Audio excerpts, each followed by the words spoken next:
오늘의 핵심 뉴스와 관련 주식 동향을 시작합니다.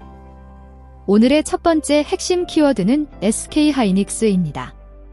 최근 미국 증시는 속도 조절 가능성이 제기되고 있으나 금리 인하 등 특정 조건을 만족할 경우 추가적인 상승 여지가 있다는 전망이 나오고 있습니다.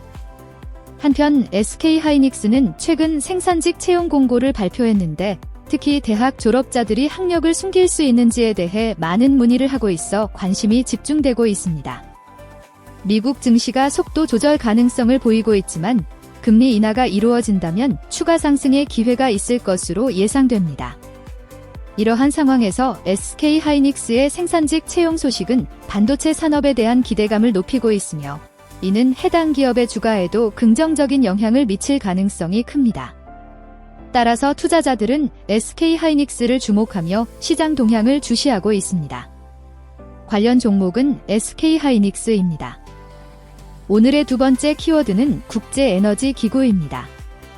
한국석유공사와 기후에너지환경부는 에너지 절약을 위한 국민행동 캠페인을 공동으로 추진하고 있으며 국제에너지기구 IEA는 유럽의 항공유 부족 사태를 경고하고 있습니다.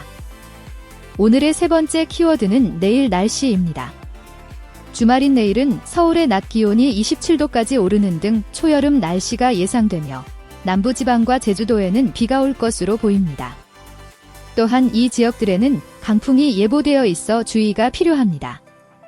한편 미세먼지는 전국적으로 좋음 또는 보통 수준을 유지할 전망입니다. 오늘의 네 번째 키워드는 농지입니다. 전라남도 곡성구는 농지법 이전에 형성된 주택 및 창고 용도의 농지에 대해 지목 변경 지원을 추진할 계획을 밝혔습니다.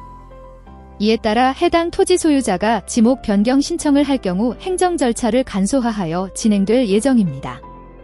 이러한 조치는 농업의 목적으로 사용되는 농지를 합법적으로 전환하고 효율적인 국토 이용을 도모하기 위한 것으로 보입니다. 오늘의 다섯 번째 키워드는 대통령입니다.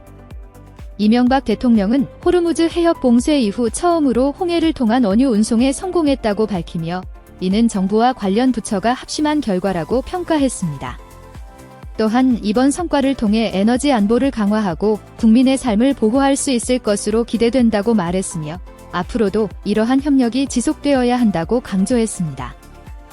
오늘의 여섯 번째 키워드는 대한광통신입니다.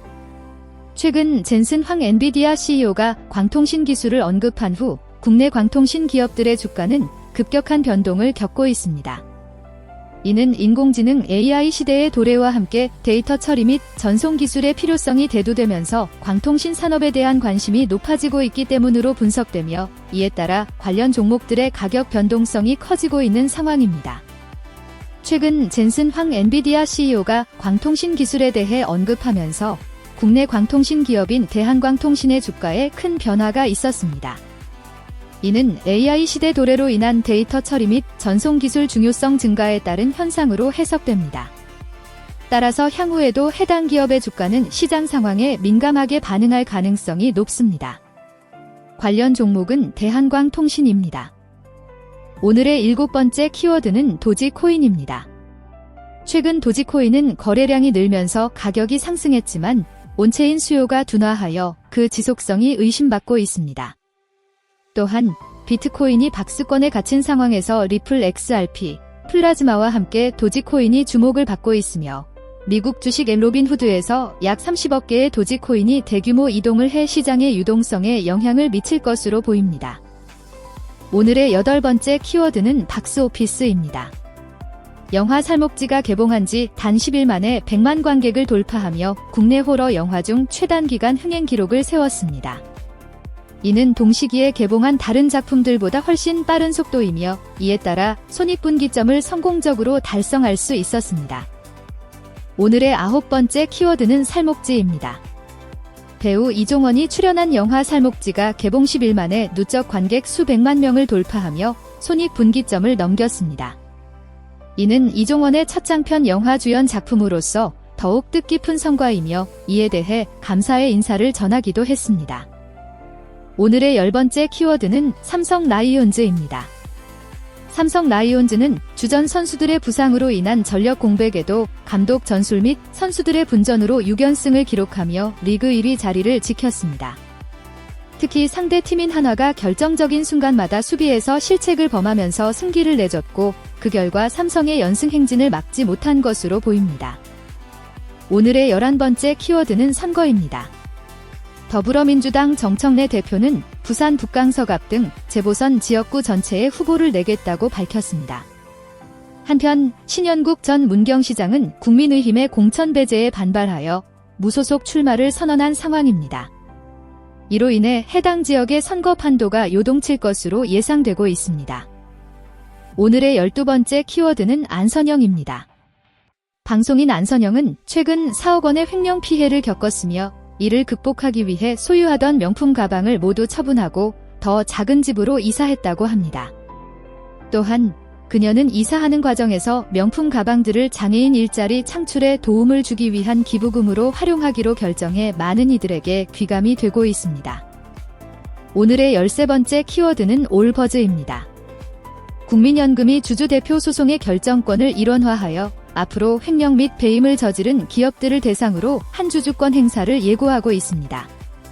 실제로 올 1월 이후 횡령이나 배임과 관련된 공시는 총 18건에 달하며 이는 전년 대비 크게 증가한 수치인 것으로 나타났습니다.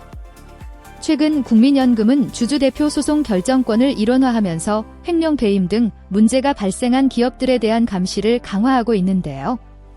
이러한 움직임은 개별 종목들의 주가에 직접적인 영향을 줄 가능성이 높으며 특히 인크레더블버즈와 같은 기업들이 주목받고 있습니다. 따라서 투자자들은 관련 뉴스를 주의 깊게 살펴보며 신중한 판단을 내리는 것이 중요합니다. 관련 종목은 인크레더블버즈입니다. 오늘의 14번째 키워드는 전략폭격기입니다. 미국이 이란과의 긴장 상태를 완화하기 위한 협상이 임박했음을 시사하는 가운데 차세대 스텔스 전략폭격기인 B-21 레이더의 사진을 처음으로 공개하며 군사적 압박 수위를 높였습니다. 도널드 트럼프 대통령은 이란이와의 합의가 가까워졌다고 밝히며 이번 주말에 중요한 협상의 가능성이 있음을 나타냈습니다.